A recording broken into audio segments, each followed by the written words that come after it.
పైగా కలియుగంలో పుట్టడం మనం అదృష్టం. పాపాత్ములు అనుకోకండి. భాగవతంలో వ్యాసుడు చెబుతాడు, ఆయన స్నానం చేస్తూ గంగా నదిలో స్నానం చేసి బయటకు వచ్చాట.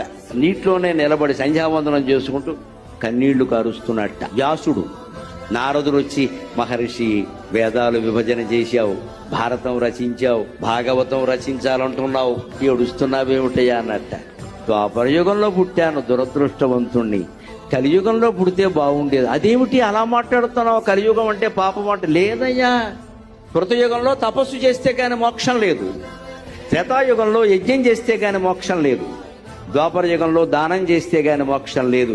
కేవలం భగవన్నామస్మరణతో మోక్షం పొందగలిగే అదృష్టం కలికాలంలో పుట్టిన మనకి. మనని కాపాడగలిగేది భగవన్నామం ఒకటేనమ్మా, వేరే ఏమీ లేదు ఇక్కడ, వేరే ఏమీ లేదు. పైగా